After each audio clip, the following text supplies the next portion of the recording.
అండి అందరూ ఎలా ఉన్నారు? నేనైతే ఈరోజు టమాటా చారు చేస్తున్నాను. నా స్టైల్‌లో మేమైతే ఎలా చేసుకుంటామో అది చూపిస్తాను. టమాటా చారు కోసం నేనైతే ఇదిగో ఇలాంటి పండు టమాటాలు తీసుకున్నాను. అలాగే పచ్చిమిర్చి తీసుకున్నాను. నేను కారం వేయట్లేదు. పచ్చిమిర్చితో టమాటా చారు చేస్తున్నాను. అయితే ఎలా చేయాలో ఒకసారి చూపిస్తాను. టమాటాలు అయితే కట్ చేసి వేసుకుంటున్నానండి. ఇలాంటి గిన్నెలో వేసుకుంటే టమాటాలు మంచిగా ఉడుకుతాయి మెత్తగా. ఇలాంటి లోతున్న గిన్నెలోనే వేసుకోవాలి టమాటా చారు చేయాలి అంటే. ఇలా నేనైతే టమాటా ముక్కలన్నీ కట్ చేసి వేసుకుంటానండి. ఇట్లా ఒక కాయలో 2 ముక్కలు మాత్రమే ఇలా చేసి వేసుకోవడమే. ఇదిగోండి టమాటాలు అయితే అన్నీ ఇలా నేనైతే కట్ చేసి వేసుకున్నానండి. ఇప్పుడు పచ్చిమిర్చి వేసుకుందాం. పచ్చిమిర్చి కూడా ఇలా 2 కట్ చేసుకొని వేసుకోవడమే.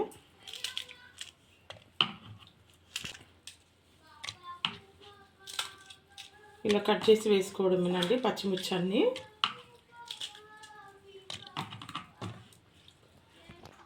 కొంచెం చింతపండు తీసుకుంటున్నానండి. కొంచెం అంత వేసుకుంటున్నాను. అలాగే ఉప్పు వేసుకుంటున్నాను. ఒక 2 స్పూన్ల వరకు ఉప్పు వేసుకుంటున్నాను. అలాగే కొంచెం పసుపు వేసుకుంటున్నాను. ఇప్పుడు కొంచెం వాటర్ వేసుకుంటాను. కొంచెం వాటర్ వేసుకున్నాను. ఇప్పుడు పొయ్యి మీద పెట్టేసుకుందాం. ఇప్పుడు నేనైతే స్టవ్ పై పెట్టుకున్నానండి. స్టవ్ వెలిగించుకొని స్టవ్ పై గిన్నె పెట్టేసుకున్నాను. స్టవ్ పై గిన్నె వేసుకొని మూత పెట్టేసుకున్నానండి. ఇది ఒక 5 మినిట్స్ వరకు ఉడకాలి. ఉడికినాక చూపిస్తాను. టమాటాలు అయితే ఉడికిపోయినాయి అండి. టమాటాలు పచ్చిమిర్చి ఇవన్నీ అయితే ఉడికిపోయినాయి. వీటిని ఒకసారి మెత్తగా మెదుపుకుందాం. ఇట్లా దీంతోనైతే ఇలా మెత్తగా చేసుకుంటున్నాను నేను. పచ్చిమిర్చి కదా కొంచెం చేతులు మండిపోతాయండి. అందుకోసమే నేను దీంతో కలుపుతున్నాను అంతా. ఇప్పుడు ఇదంతా ఇందులో వేసేసుకుంటాను. సో ఇలా వాటర్ కూడా కొంచెం వేసేసుకుంటానండి. ఇదంతా ఇలా రసం తీసేసుకున్నాము.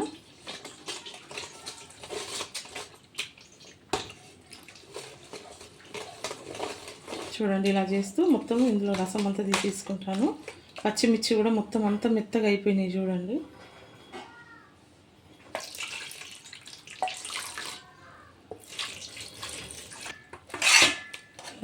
మొత్తం అంతా తీసేసుకున్నానండి. ఇంకా చూడండి కింద వాటర్ వచ్చేస్తున్నాయి. ఇలా మొత్తము రసం తీసేసుకుంటున్నాను. ఇంకా ఇలా అంతా రసం తీసేసుకుంటున్నాను. ఇప్పుడు ఈ తీసుకున్న రసం అంతా ఈ గిన్నెలోకి తీసుకుంటున్నాను నేను.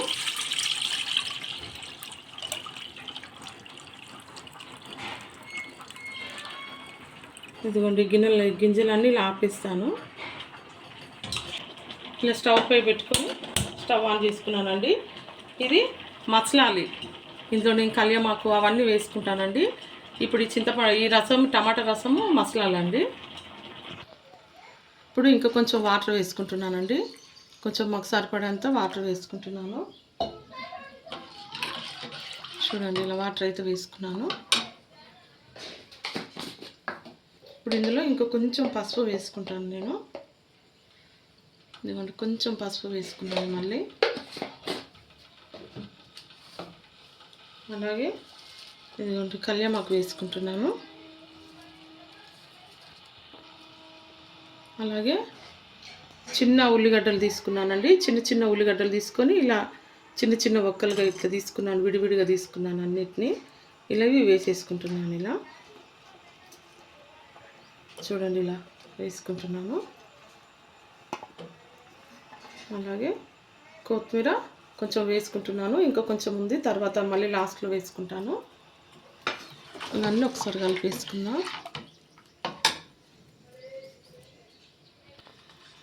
అలాగే కొంచెం ధనియాల పౌడర్ వేసుకుంటున్నానండి. ఇవన్నీ ఒకసారి కలిపేసుకుందాం. ఇదంతా చక్కగా మసలాలండి.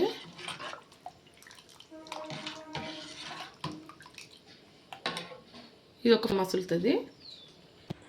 చారు అయితే ఇదిగోండి మసిలిపోయింది. ఇప్పుడు నేనైతే పోపుకి వేసుకుంటున్నాను.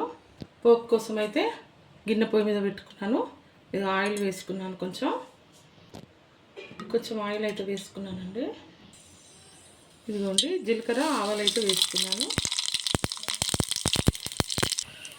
ఇదిగోండి ఎల్లిపాయలు వేసుకుంటున్నాను. అలాగే ఎండుమిర్చి వేసుకుంటున్నాను. కొంచెం మెంతులు వేసుకుంటున్నాను.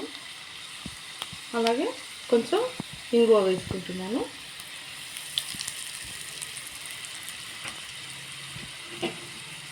ఇప్పుడు స్టవ్ బంద్ చేసుకుంటున్నాను. ఇప్పుడు ఇదంతా ఆయిల్లో వేసుకుంటున్నానండి. ఇంకొకంతా ఆయిల్లో వేసుకుంటున్నాను. ఇందులో పడుతున్నాను జాగ్రత్త. చూడండి, సారీ, నేనైతే ఆయిల్లో వేసుకుంటున్నాను అన్నాను, చారులో వేసుకుంటున్నాను పోపు. అందులో అయితే పూర్తిగా వేసుకున్నానండి. కొంచెం కూడా అంత తీసేసుకొని ఇందులో వేసేసుకున్నాం. చూడండి, చారు పోపు పెట్టేశాను. ఇదిగోండి మా టమాటా చారు అయితే అయిపోయిందండి. అలాగే ఇందులో కొంచెం కొత్తిమీర ఉందన్నాను కదా, ఈ కొత్తిమీర వేసేసుకుంటున్నాను. ఈ కొత్తిమీర వేసుకున్నాను. చూడండి మా టమాటా చారు రెసిపీ ఎలా ఉందో. ఈ టమాటా చారు రెసిపీ కూడా మీకు నచ్చినట్లయితే లైక్, షేర్, సబ్స్క్రైబ్ అండి. ఓకే అండి, బాయ్.